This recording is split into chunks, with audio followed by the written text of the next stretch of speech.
आज आपण युवक भारती पाठ्यपुस्तकातील भाग क्रमांक 4 त्यामधील उपयोजित मराठी याच्यातील सूत्रसंचालन हा भाग अभ्यासत होतो। त्यामध्ये आपण सूत्रसंचालन म्हणजे काय किंवा त्याचं प्रास्ताविक हे आपण अभ्यासलेलं आहे। त्यानंतर सूत्रसंचालनाचे स्वरूप कशा प्रकारे असते किंवा त्याच्यासाठी कोणती कौशल्य आत्मसात केली पाहिजेत हे देखील आपण पाहिलेलं आहे। त्यानंतर सूत्रसंचालनाची क्षेत्रे, कोणत्या क्षेत्रामध्ये सूत्रसंचालन करण्याची आवश्यकता असते किंवा कोणकोणत्या क्षेत्रामध्ये आपल्याला सूत्रसंचालक म्हणून एक करिअरच्या संधी उपलब्ध होऊ शकतात हे सुद्धा या माध्यमातून आपण पाहिलेलं आहे पहा। त्यानंतर सूत्रसंचालन हे एक वलयांकित व्यवसाय कसा आहे किंवा एक ग्लॅमरस किंवा प्रसिद्धी मिळवून देणारा व्यवसाय या दृष्टिकोनातून त्याचं महत्त्व देखील आपण अभ्यासलेलं होतं पहा।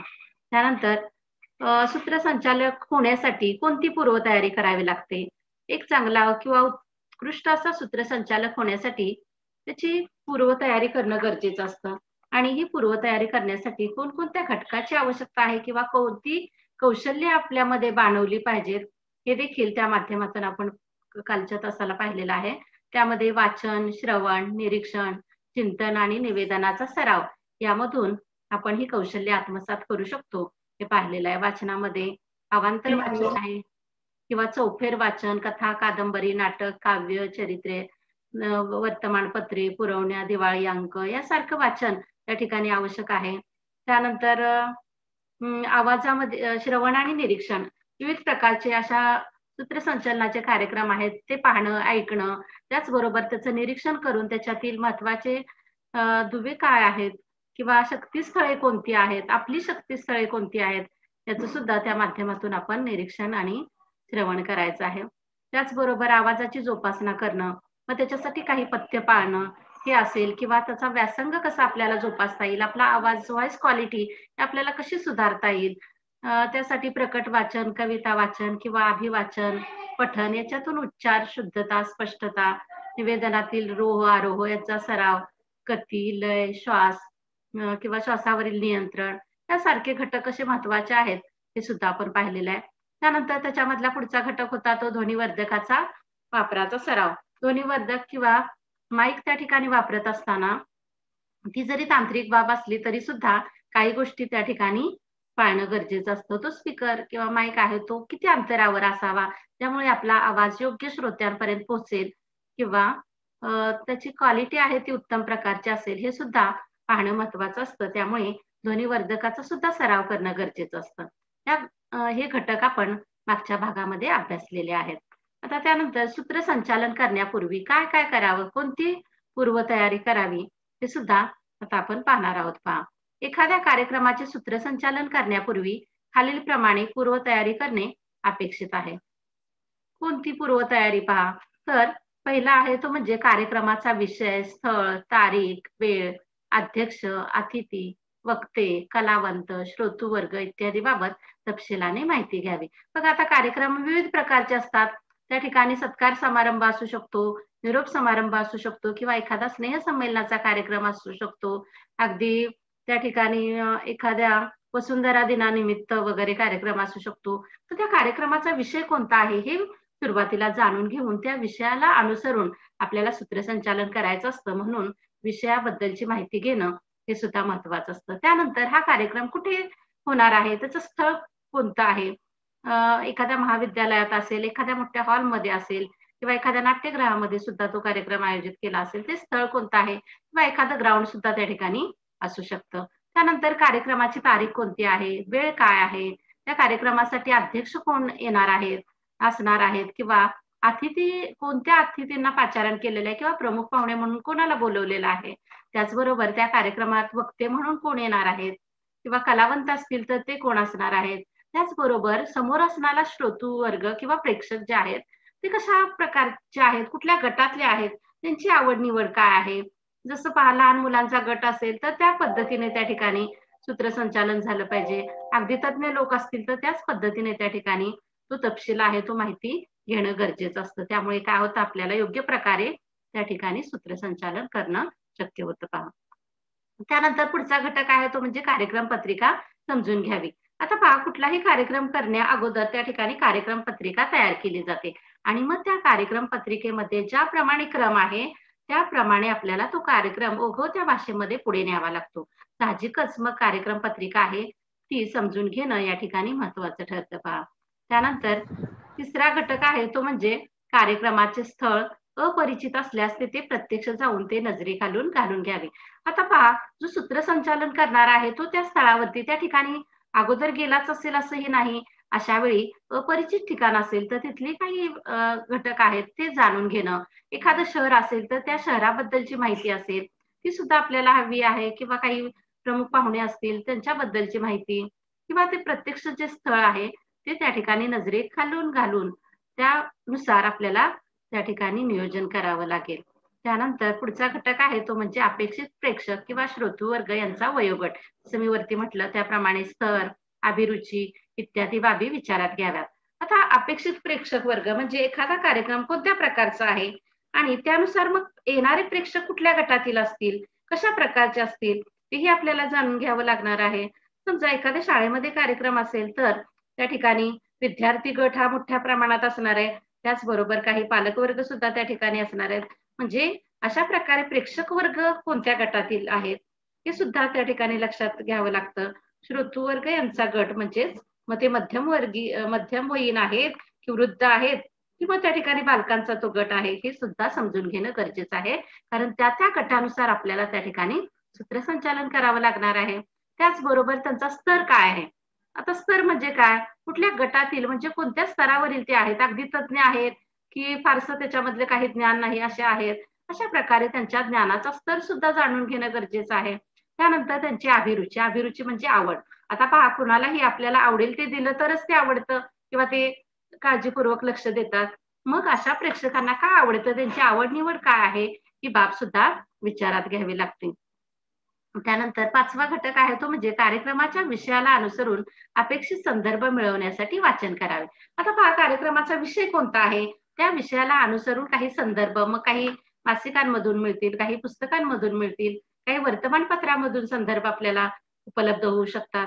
तर असे संदर्भ जमा करणं हे सुद्धा त्या ठिकाणी गरजेचं आहे आणि ते संदर्भ मिळवण्यासाठी वाचन करणं हे सुद्धा अपेक्षित आहे पहा. ज्यामुळे त्या विषयाला अनुसरून आपण त्या ठिकाणी बोलू शकतो पहा. त्यानंतर 6वा घटक आहे तो म्हणजे निवेदनाची संहिता तयार करावी.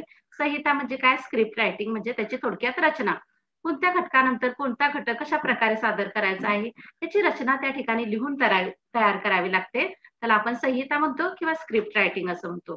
आता यामध्ये मग काय असतं, तर त्यामध्ये आवश्यक संदर्भ, एखाद्या घटकाबद्दल किंवा तो जो विषय आहे त्याच्याबद्दल कोणकोणते संदर्भ त्या ठिकाणी आपल्याला उपलब्ध होऊ शकतात. काही सुवचने किंवा सुभाषिते असतील, अवतरणे म्हणजे पुन्हा पुन्हा त्या ठिकाणी येणारी काही वाक्य असतात. काही काव्यपंक्ती त्याच विषयाला अनुसरून काही आहेत का, याची नोंद त्या ठिकाणी आपण करणं गरजेचं आहे.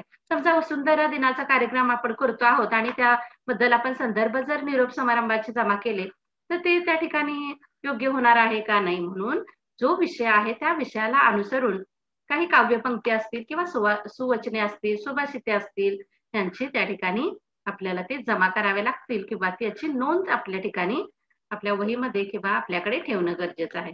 परंतु त्याचा अतिरेक सुद्धा नसावा, कारण निवेदक आहे किंवा सूत्रसंचालक आहे आणि मोजक्या शब्दातच बोलायचं असतं आणि महत्वाचं तेच बोलावं लागतं त्याला साहजिकच. त्याच्या बोलण्याचा किंवा त्याचं जे निवेदन आहे त्याचा अतिरेक सुद्धा होता कामा नये, हे सुद्धा लक्षात घेतलं पाहिजे. आणि जो काही बोलतोय तो कसं असावं, नाविन्यपूर्ण असावं. कारण तेच जर आपण उच्चारत असू तर मग त्या ठिकाणी नाविन्य राहणार नाही. काहीतरी दुसरं नवीन असं लोकांना ऐकायला आवडतं. साहजिकच अशा नाविन्याचा समावेश यामध्ये असणं देखील गरजेचं आहे पहा. त्यानंतर 7वा घटक आपल्याला सांगता येईल तो म्हणजे कार्यक्रमामधील संभाव्य अडचणी अगोदरच त्याचा अंदाज घ्यावा. आता एखादा कार्यक्रम सुरू झाल्यानंतर किंवा सुरू होण्यापूर्वी त्या ठिकाणी काय काय अडचणी येऊ शकतात याचा देखील अंदाज घेणं गरजेचं आहे.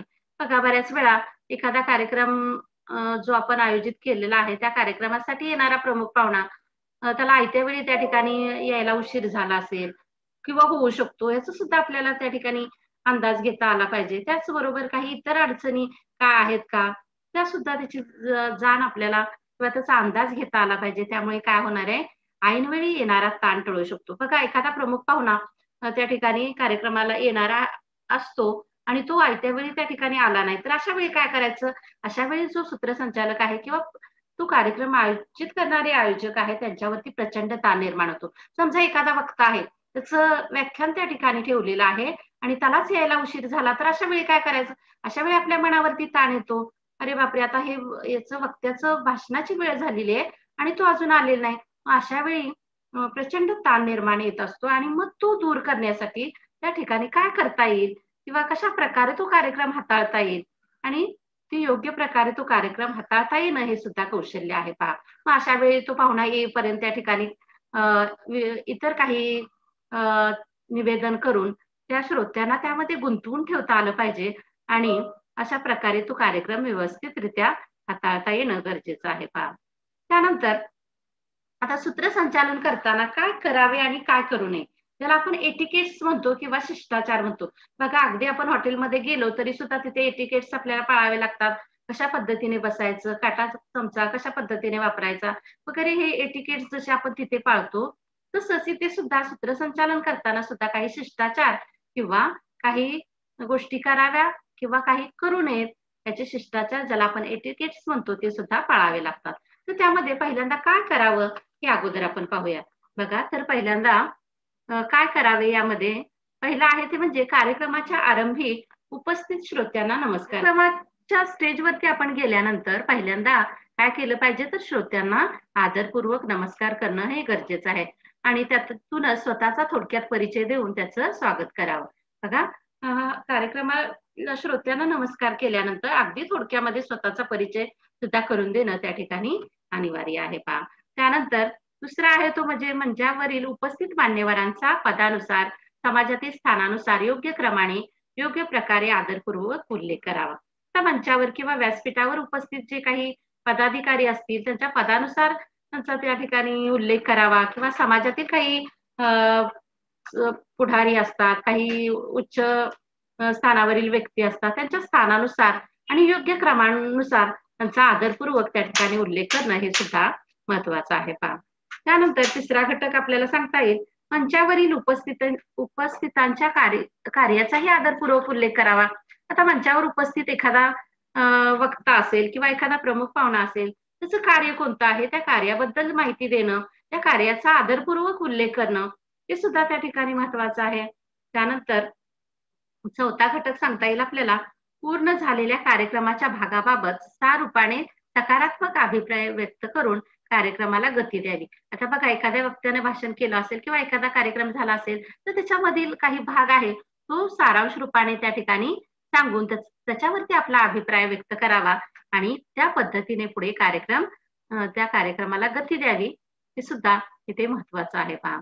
त्यानंतर पाचवा घटक सांगता येईल तो म्हणजे निवेदन सहज उत्स्फूर्त असावे. म्हणजे कुठेही पाठांतर करून किंवा अगदी काटेकोरपणे न करता उत्स्फूर्तपणे आणि सहज सुलभतेने ते असावं. त्याचबरोबर उच्चार स्पष्ट असावे, ते सगळ्यांपर्यंत पोहोचले पाहिजेत, सगळ्यांना ते स्पष्ट समजले पाहिजेत. त्या दृष्टिकोनातून उच्चार स्पष्टता ही सुद्धा महत्वाची आहे पहा.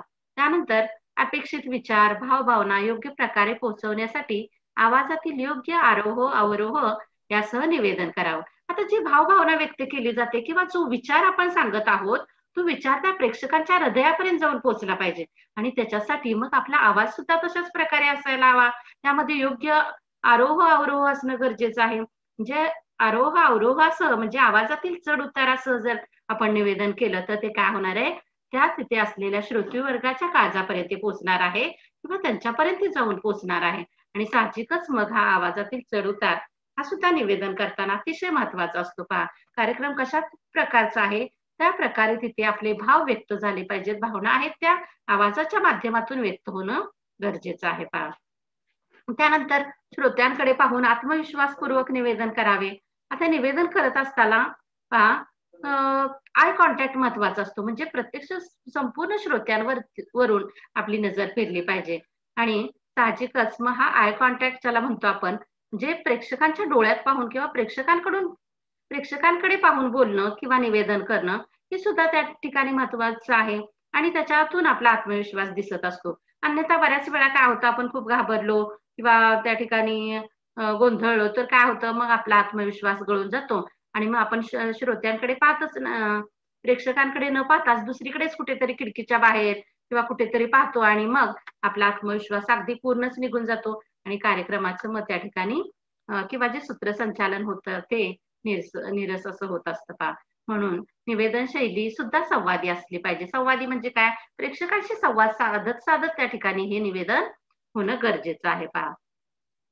म्हणजे कुठल्याही प्रकारे एकेरी पद्धतीने फक्त एकटाच तो बोलतोय अशा पद्धतीने निवेदन न करता त्यामध्ये कुठेतरी इनडायरेक्टली प्रेक्षकांना सुद्धा या संवादामध्ये सामील करून घेणं गरजेचं असतं पहा. त्यानंतर पुढचा घटक सांगता येईल तो म्हणजे भाषा शैली सहज, सोपी, प्रवाही, प्रासादिक आणि मनाला भिडणारी असावी. बघा भाषा शैली जी आपण वापरणार आहोत ती सुद्धा अगदी सहज असावी, सगळ्यांना समजेल, उमजेल. प्रेक्षक वर्ग कोणता आहे, त्यांना ती समजते आहे किंवा नाही, या प्रकारची भाषा शैली तिथे वापरणं गरजेचं आहे. त्याचबरोबर ती सोपी सुद्धा असावी, अगदी खूपच समजण्यासाठी क्लिष्ट असता कामा नये किंवा अवघड असता कामा नये. त्याचबरोबर ती प्रवाही असावी. प्रवाही म्हणजे काय? पुढे पुढे जाणारी अशी असावी. त्याचबरोबर प्रासादिक. प्रासादिक म्हणजे अगदी त्याच्यामधला उच्चार वगैरे आहेत किंवा शब्द आहेत ते कसे अगदी प्रासादिक याला आपण भव्य दिव्य असं म्हणतो. त्या प्रकारचे उच्च दर्जाचे म्हटलं तरी चालेल असणं गरजेचं आहे. त्यामुळे काय होणार आहे? तर प्रेक्षकांच्या मनाला ती भाषा आपली आहे ती जाऊन भिडणार आहे किंवा भिडणं गरजेचं आहे पहा. त्यानंतर पुढचा घटक आहे तो म्हणजे प्रसंगावधान, हजरजबाबीपणा आणि समयसूचकता. यामुळे कार्यक्रम अत्यंत यशस्वी होतात हे ध्यानी घ्यावे. बघा प्रसंगावधान म्हणजे काय? ऐनवेळी एखादा असा प्रसंग घडला त्या ठिकाणी तर ते त्या ठिकाणी तो प्रसंग सावरण्याचं अवधान असलं पाहिजे आणि तो कार्यक्रम पुढे नेता आला पाहिजे. त्याचबरोबर एखादी चूक झाली तरी सुद्धा हजरजबाबीपणाने ती चूक मान्य करून पुढे जाता आलं पाहिजे. त्यानंतर समयसूचकता, काय प्रसंग आहे काय नाही हे पाहून ही समयसूचकता बाळगून त्या ठिकाणी आपण निवेदन केलं तर काय होणार आहे? तो कार्यक्रम आपोआपच यशस्वी होणार आहे. हे सुद्धा लक्षात घेणं गरजेचं आहे पहा. त्यानंतर 8वा घटक आहे तो म्हणजे श्रोत्यांमधील जाणकार तज्ञ यांचा आदरपूर्वक उल्लेख करावा.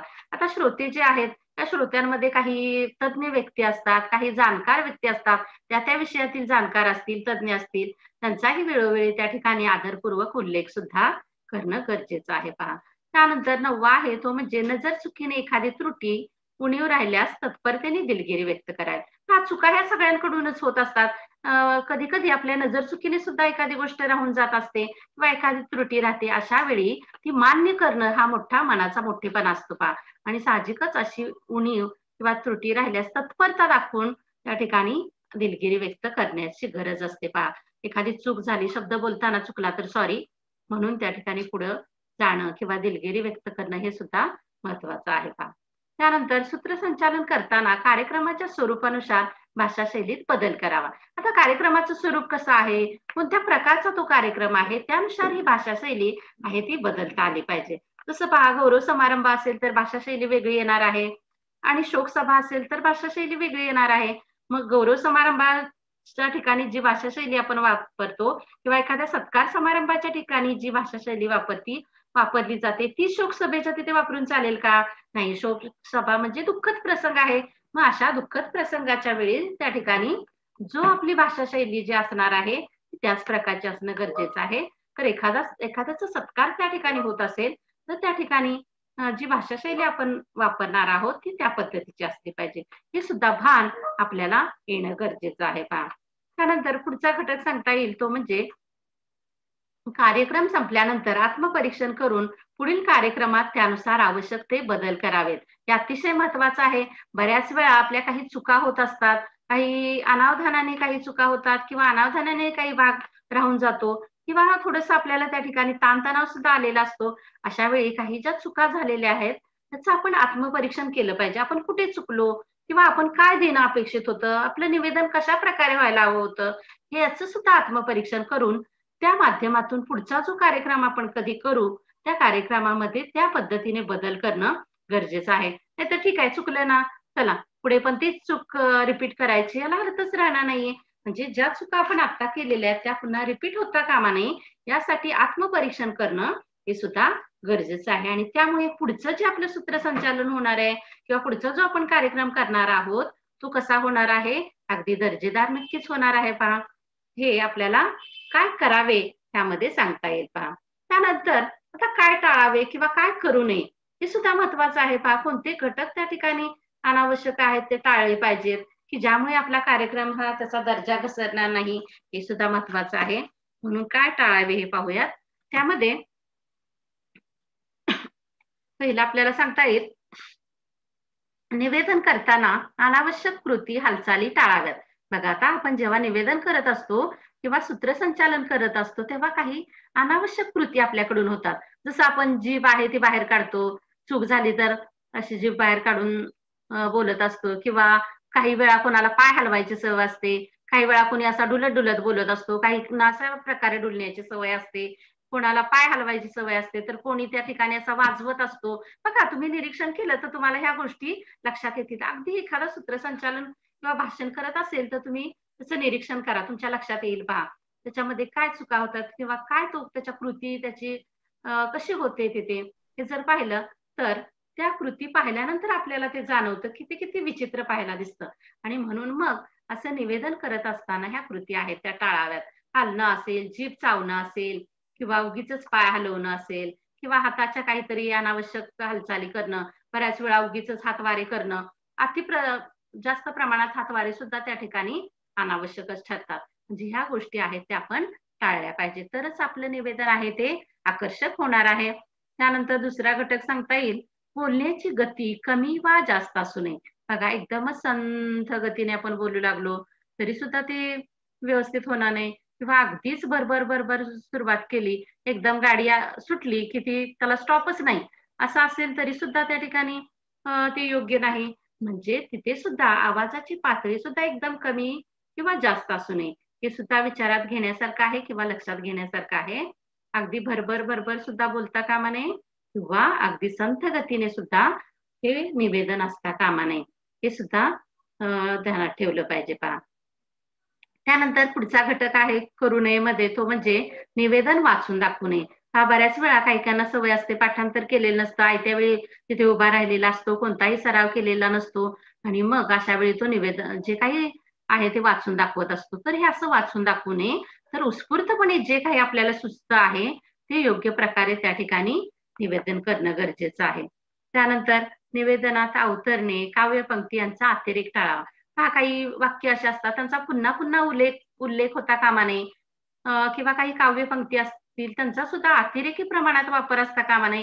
कारण सूत्रसंचालक हा म्हणजे काय, पूर्ण त्याला भाषण नसतं करायचं तिथे, फक्त ज्या मधल्या जागा आहेत त्या मधल्या जागा त्याला, किंवा रिकाम्या जागा जशा भरतो आपण त्या पद्धतीने 2 कार्यक्रमाच्या मधल्या जागा त्याला भरायच्या असतात, किंवा मधली एका कार्यक्रमाची दुसऱ्या कार्यक्रमाशी साखळी जोडायची असते. साहजिकच कमी प्रमाणातच त्यांनी बोललं पाहिजे, किंवा तिथे काव्यपंक्ती असतील, निवेदनातील अवतरणे असतील, यांचा अतिरेक त्याने टाळला पाहिजे पहा, किंवा अतिप्रमाणात त्याचा वापर करू नये, हेही आपल्याला सांगता येईल. तसेच त्याचा पुन्हा पुन्हा वापर टाळावा. बघा, काही लोकांना असे शब्द पुन्हा पुन्हा वापरायचं सवय असते पहा. असा पुन्हा पुन्हा त्या शब्दांचा वापर झाला तर तो सुद्धा त्या ठिकाणी योग्य वाटत नाही पहा. त्यानंतर निवेदनात निवेदन पाल्लाळिक होऊ नये याची दक्षता घ्यावी. पाल्लाळिक म्हणजे काय, तर उगीचच लांब असं ते निवेदन होता कामा नये. अगदी मोजक्या शब्दामध्ये योग्य पद्धतीने ते निवेदन झालं पाहिजे, हे लक्षात घेतलं पाहिजे. त्यानंतर निवेदकाने स्वतःबद्दल बोलणे टाळावे. आता या ठिकाणी काही त्याच्यासाठी कार्यक्रम नाहीये, किंवा संचालन करणारा जो आहे व्यक्ती त्याच्याबद्दलचा हा कार्यक्रम नाहीये. साहजिकच स्वतःबद्दल त्यांनी बोलणं टाळावं, की उगीचच बडाया मारू नये, किंवा उगीचच आपल्याबद्दल सांगत राहू नये. तर ज्याच्याबद्दल कार्यक्रम आहे, समजा एखाद्याचा आदर सत्कार त्या ठिकाणी असेल तर त्याच्याबद्दल बोललं पाहिजे, तर आपल्याबद्दल हे त्या ठिकाणी कमीत कमी बोलावं, हे सुद्धा लक्षात ठेवलं पाहिजे. त्यानंतर वक्त्याच्या बोलण्यातील आशयाची उगीचच पुनरावृत्ती करू नये. आता बऱ्याच वेळा आपण काय करतो बा, त्या ठिकाणी एखाद्यानं भाषण केलं असेल तर त्याच्यातील काही महत्वाचा भाग उचलतो आणि पुन्हा त्याची पुनरावृत्ती करून, आज ह्या अध्यक्ष साहेबांनी अशा प्रकारे सांगितलं की मी ह्या शिक्षण व्यवस्थेमध्ये खूप त्या ठिकाणी चांगल्या प्रकारे कार्य करू इच्छित आहे वगैरे, हे जर आपण 4-4 वेळा सांगितलं तर त्या ठिकाणी त्यालाही अर्थ राहणार नाही. म्हणजे अशी वाक्यांची किंवा वक्त्याच्या बोलण्याची आशय जो आहे तो पुन्हा पुन्हा सांगू नये, हेही महत्वाचं आहे. त्याचबरोबर 2 वक्त्यांची, कलावंतांची तुलना करू नये, हेही महत्वाचं आहे. आता एखादा वक्ता आहे तो चांगला दर्जेदार बोलला असेल, एखाद्याला नाही बोलता येत. पण अशा वेळी दोघांची त्या ठिकाणी तुलना करता कामा नये. "अरे, तो काय बोलला, त्याला काही आलंच नाही" किंवा "हा आहे, तो खूप छान बोलला आणि याला काहीच येत नाही." अशा प्रकारची तुलना करता कामा नये. हे सुद्धा त्या ठिकाणी लक्षात घेणं गरजेचं आहे पहा. तर हे घटक त्या ठिकाणी टाळले पाहिजेत. त्यानंतर पुढे आपल्याला आता कार्यक्रमाची कार्यक्रम पत्रिकेचे काही नमुने दिलेले आहेत पहा. आता कुठलाही कार्यक्रम करण्यापूर्वी त्याची संहिता लेखन करावं लागतं. त्याचबरोबर कार्यक्रम पत्रिका तयार करावी लागते. कार्यक्रम पत्रिकेच्या माध्यमातून तो कार्यक्रम पुढे-पुढे जात असतो. म्हणजे एक घटक झाल्यानंतर दुसरा घटक कोणता असणार आहे किंवा त्याचा क्रम कसा असणार आहे, हेही त्या ठिकाणी महत्त्वाचं असतं. आता समजा एखादा कार्यक्रम सुरू झाला, पाहुणे आल्यानंतर लगेच त्यांना भाषणाला उभं करायचंय का? नाही, म्हणजे तिथे काही शिष्टाचार असतात, काही पद्धती असतात आणि त्याची रचना आपल्याला करावी लागते पहा. त्यानुसार या ठिकाणी आपल्याला कार्यक्रम पत्रिका कशी असते, त्याचे काही नमुने दिलेले आहेत पहा. ते आपण पाहूया. कारण भविष्यात सुद्धा आपल्याला असे कार्यक्रम करावे लागतात किंवा आपल्याकडे पहा अगदी शाळा, महाविद्यालयीन या ठिकाणी सुद्धा आपण असे कार्यक्रम करत असतो. मग एखाद्याचं जसं तुमचं पहा 11वीचं त्या ठिकाणी काय म्हणता येईल तुमचं स्वागत समारंभ झाला. त्यानंतर 12वीच्या मुलांचा निरोप समारंभ होत असतो. आपल्याकडे त्यानंतर शिक्षक दिन साजरा करत असतो आपण. गुरुपौर्णिमा साजरी करत असतो. आता तुम्ही नवीन आहात आणि लॉकडाऊनमुळे तुमचा सगळा वेळ हा म्हणजे घरूनच अभ्यास करण्यामध्ये गेला किंवा प्रत्यक्ष त्या ठिकाणी कॉलेजशी फारसा संबंध आला नाही. आता या गेल्या काही आठवड्यात जरी तुम्ही कॉलेजमध्ये जात असला, तरी सुद्धा त्या ठिकाणी पहा आपला असा या कार्यक्रमाशी फारसा तुमचा म्हणजे कॉलेजमध्ये आल्यानंतर फारसा परिचय झाला नाही पहा. आपण जो स्वागताचा कार्यक्रम तुमचा केला तो सुद्धा ऑनलाईनच केला. त्यामुळे अशा कार्यक्रमामध्ये त्या ठिकाणी कशाप्रकारे त्याची रचना असते वगैरे हे शालेय स्तरावरती तुम्ही अभ्यासला असेल, पाहिलं असेल. परंतु इथे कॉलेजच्या स्तरावरती तुमच्या पाहण्यात ते आलं नाही किंवा आपल्याकडे जे कार्यक्रम साजरे होतात, ते कशाप्रकारे त्याचा क्रम असतो, हे तुम्हाला कदाचित त्या ठिकाणी पाहायला नाही मिळालं आणि म्हणून मग असे जर कार्यक्रम करायचे असतील, तर त्यासाठी तो कार्यक्रम त्याची रचना कशाप्रकारे असावी, कार्यक्रम पत्रिका कशी तयार केली जाते, हे सुद्धा जाणून घेणं महत्त्वाचं आहे पहा. म्हणून काही नमुने इथे आपण अभ्यासणार आहोत. त्यामध्ये आता पहिला जो आहे, तो म्हणजे वार्षिक स्नेहसंमेलनाचा. आता शाळा महाविद्यालय म्हटलं की वार्षिक स्नेहसंमेलन आलंच किंवा प्रत्येक ठिकाणी हे वार्षिक स्नेहसंमेलन होतच असतं. तर अशा जर वार्षिक स्नेहसंमेलनाचा कार्यक्रम असेल, तर त्या ठिकाणी मग कशाप्रकारे कार्यक्रम पत्रिका असली पाहिजे? तर त्यामध्ये पहा, पहिला घटक असतो तो पूर्वकथन म्हणजे तोही शिष्टाचारासह. पूर्वकथन म्हणजे काय? तर पहिल्यांदा मग स्टेजवर आल्यानंतर नमस्कार करणं वगैरे जे काही सभेचे शिष्टाचार असतात ते पाळणं आणि त्यानंतर मग पुढे जाऊन पूर्वकथन म्हणजे तो जो कार्यक्रम सादर होणार आहे, त्याच्याबद्दल थोडं प्रास्ताविक करणं गरजेचं असतं. त्याची पूर्वपीठिका काय आहे? केव्हापासून हे स्नेहसंमेलनाचे कार्यक्रम आपल्या इथे आयोजित केले जात आहेत किंवा त्याचा हेतू काय आहे वगैरे असं हे पूर्वकथन हे करणं गरजेचं आहे. ते झाल्यानंतर आपण काय करतो तर दीपप्रज्वलन. दीपप्रज्वलन हा अतिशय महत्त्वाचा घटक कुठल्याही कार्यक्रमाचा असतो. मग दीपप्रज्वलन जे आहे ते कोणाच्या हस्ते होणार आहे, कशाप्रकारे होईल, त्याचं नियोजन करणं तेही महत्वाचं आहे. दीपप्रज्वलनाचा कार्यक्रम झाल्यानंतर पुढचा कार्यक्रम काय करायचा आहे, तर स्वागत गीत. मग त्या ठिकाणी काही विद्यार्थी असतात ते स्वागत गीत सादर करतील. मग ते कुठल्या वर्गातील आहेत, काय आहेत त्यांचा उल्लेखही आपण तिथे करू शकतो. हे स्वागत गीत झाल्यानंतर मग जे काही पाहुणे आलेले आहेत त्या पाहुण्यांचा परिचय आणि त्यांचं स्वागत. मग गुलाबपुष्प देऊन किंवा बुके त्या ठिकाणी देऊन आपण त्यांचं स्वागत करतो. त्यांचा थोडक्यात परिचय करून देणं गरजेचं असतं. ते झाल्यानंतर मग त्या कार्यक्रमाचं प्रास्ताविक थोडक्यात त्या ठिकाणी प्राचार्य वगैरे करत असतात किंवा मग शाळेचा जो काही अहवाल असेल, तो अहवालाचं वाचन प्राचार्य किंवा एखादे शिक्षक त्या ठिकाणी करत असतात. ते झाल्यानंतर मग तो कार्यक्रम त्या कार्यक्रमामध्ये काही इतर ज्या स्पर्धा आपल्या शाळा महाविद्यालयात झाल्या असतील, त्याचं पारितोषिक वितरणाचा समारंभही ठेवलेला असतो. मग त्या पारितोषिक वितरणाचा कार्यक्रम तो त्या ठिकाणी पाहुण्यांच्या हस्ते केला जातो पहा. त्यानंतर हे पारितोषिक वितरण झाल्यानंतर तर त्या ठिकाणी येणारे जे अतिथी आहेत, त्या अतिथींचं मनोगत म्हणजे जे प्रमुख पाहुणे किंवा इतर जे पाहुणे आलेले आहेत, ते स्वतःचं मनोगत त्या ठिकाणी व्यक्त करतील. मग तशा प्रकारे त्यांना त्या ठिकाणी स्टेजवरती पाचारण करणं किंवा बोलावणं आणि त्यांचं ते मनोगत तिथे सादर करणं, हे त्या ठिकाणी महत्त्वाचं असतं. त्यानंतर अतिथींचं मनोगत झाल्यानंतर पुढचा क्रम असतो तो म्हणजे अध्यक्षांचं मनोगत. कार्यक्रमाचे जे अध्यक्ष आपण नियुक्त केलेले आहेत, त्या अध्यक्षांनी आपलं मनोगत त्या ठिकाणी व्यक्त करावं असं आपण त्यांना त्या ठिकाणी अ, सांगू शकतो किंवा त्या ठिकाणी अध्यक्षांचं मनोगत हे त्यांनी व्यक्त करायचं असतं आणि सगळ्यात शेवटचा भाग असतो तो म्हणजे आभार प्रदर्शन. आभार प्रदर्शन हे नेहमी शेवटीच असतं पहा. कार्यक्रम संपता त्या ठिकाणी जे काही उपस्थित पाहुणे असतील, प्रेक्षक असतील किंवा इतर त्या कार्यक्रमाची सगळी व्यवस्था पाहणारे जे काही लोक असतील, त्या सगळ्यांचा आभार या माध्यमातून या ठिकाणी आभार प्रदर्शनामध्ये मांडणं हे सुद्धा महत्वाचं असतं आणि अशा प्रकारे हा कार्यक्रम त्या ठिकाणी होत असतो. हे झालं वार्षिक स्नेहसंमेलनाचं. जसं कार्यक्रम बदलतो तसंच थोडंसं त्याचं स्वरूप सुद्धा बदलत असतं. आता समजा एखाद्या पुस्तकाचं प्रकाशन करायचं असेल आणि हे पुस्तक प्रकाशनाचा समारंभ असेल, तर तो कसा असेल? त्याची कार्यक्रम पत्रिका कशी असेल? तर त्यामध्ये पहा पहिला घटक आहे पूर्वकथन शिष्टाचारासह जसं मगाशी मी सांगितलं त्याच पद्धतीने. त्यानंतर दुसऱ्यांदा लगेच आपण ते पूर्व पीठिका सांगितल्यानंतर द्वीपप्रज्वलन करायचं आहे. द्वीपप्रज्वलन झाल्यानंतर पाहुण्यांचा परिचय आणि त्यांचं स्वागत करणं. स्वागत झाल्यानंतर प्रास्ताविक असेल. मग त्या प्रास्ताविकामध्ये जो प्रकाशक आहे त्याचं मनोगत तो व्यक्त करणार आहे पहा. त्या पुस्तकाचं जो प्रकाशन करतो आहे, तो त्याचं मनोगत व्यक्त करेल किंवा त्याला तशी संधी तिथे दिली पाहिजे. त्यानंतर मग ते पुस्तक ज्याने लिहिलेलं आहे, त्या लेखकाचं मनोगत होणार आहे. लेखकाचं मनोगत झाल्यानंतर मग ते पुस्तक जे आहे, त्या पुस्तकाचं प्रकाशन सोहळा त्या ठिकाणी होणार आहे पहा.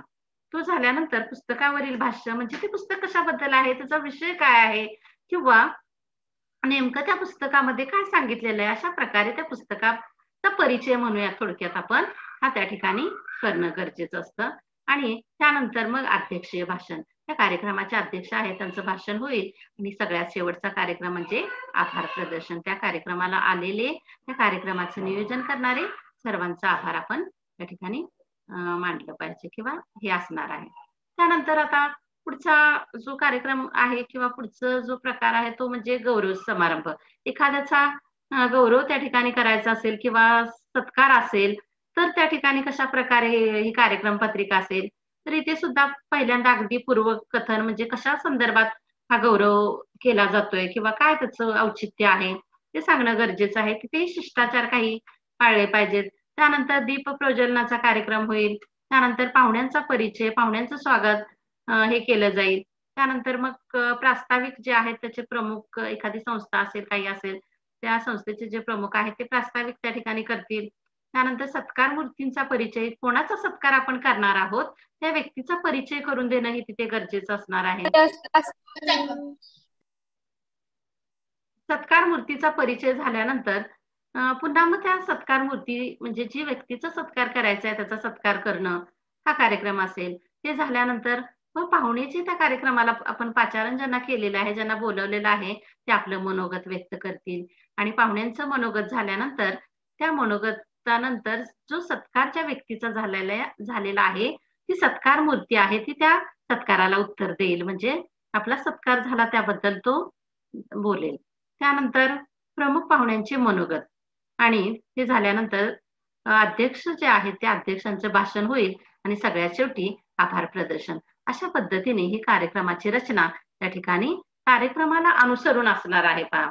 मग आता यामध्ये वाचन, निरीक्षण, चिंतन, सराव आणि अनुभवातून सूत्रसंचालक घडत असतो पहा. सूत्रसंचालक घडणं हे सर्वस्वी वाचन, निरीक्षण, चिंतन मनन करणं किंवा त्याचा सराव करणं आणि स्व अनुभवातून काही गोष्टी शिकणं. म्हणजे आपल्याला जे काही अनुभव आलेले आहेत त्याच्यातल्या त्रुटी दूर करून त्याच्यातून कौशल्य आत्मसात करणं, अशा प्रकारे एखादा सूत्रसंचालक घडत असतो आणि त्यासाठी चिकाटी बरोबर सकारात्मक आणि स्वीकारशील वृत्ती उपयुक्त ठरते. आता कुठलाही कार्यक्रम करायचा किंवा एखादी गोष्ट करायची म्हटल्यानंतर चिकाटी असणं गरजेचं आहे. त्याचबरोबर आपले विचार कसे असले पाहिजेत, सकारात्मक असले पाहिजेत. म्हणजे मी हे करेनच, मला हे जमेलच, अशा प्रकारचे सकारात्मक मला नाहीच जमणार, मी करूच नाही शकणार असे नकारात्मक विचार असता कामा नयेत. तर नेहमी विचार कसे असले पाहिजेत, सकारात्मक आणि स्वीकारशील. स्वीकारशील म्हणजे जे काही समोर येईल ते स्वीकार करण्याची वृत्ती त्या ठिकाणी असणं गरजेचं आहे. तेव्हाच तो सूत्रसंचालक आहे तो कसा असणार आहे, दर्जेदार होणार आहे किंवा त्याचं सूत्रसंचालन देखील दर्जेदार होणार आहे आणि प्रेक्षक सुद्धा साहजिकच तो कार्यक्रम अगदी लक्ष देऊन ऐकतील किंवा त्यांचं अवधान आहे ते चांगल्या प्रकारे त्या कार्यक्रमाकडे केंद्रित होईल. अशा प्रकारे त्या ठिकाणी सूत्रसंचालन जे आहे कशाप्रकारे करता येईल, ते सूत्रसंचालनाचं आपल्यामध्ये हे कौशल्य कसं आपण आत्मसात करायचं किंवा कसं बाणवता येईल, त्या दृष्टीने आपल्याला काय केलं पाहिजे, काय नाही केलं पाहिजे, या गोष्टी या माध्यमातून आपण अभ्यासल्या पहा. आता अ, या ठिकाणी स्पर्धेचं युग आहे म्हणतो आपण. आपल्याला पुढे जायचं असेल तर स्टेजवरती बऱ्याच वेळा यावं लागतं त्या ठिकाणी किंवा त्या स्टेजच्या माध्यमातून आपण आपला सुद्धा एक व्यक्तिमत्व जे आहे, व्यक्तिमत्व आहे ते विकसित करत असतो आणि म्हणून ह्या व्यक्तिमत्वाचा विकास घडवायचा असेल, तर ह्या गोष्टी आपल्या अंगी बाणवणं हे गरजेचं आहे पहा. आणि म्हणून ही कौशल्य आत्मसात जर केली, तर आपण एक करिअरची संधी या दृष्टिकोनातून करिअर म्हणून सुद्धा हे सूत्रसंचालन करू शकतो आणि चांगल्या प्रकारे अर्थार्जन सुद्धा करू शकतो आणि म्हणूनच सूत्रसंचालन हा भाग आपल्या उपयोजित मराठीमध्ये त्या ठिकाणी आपल्या अभ्यासाला दिलेला आहे पहा. त्या माध्यमातून आपल्यामधील न्यूनगंड आहेत ते दूर करून आपण एक चांगला वक्ता होऊ शकतो किंवा एक चांगला सूत्रसंचालक होऊ शकतो. हाच या अभ्यासक्रमामध्ये सूत्रसंचालन समाविष्ट करण्याचा मुख्य हेतू असलेला आपल्या लक्षात येईल पहा. अशा प्रकारे हा भाग इथे संपतो.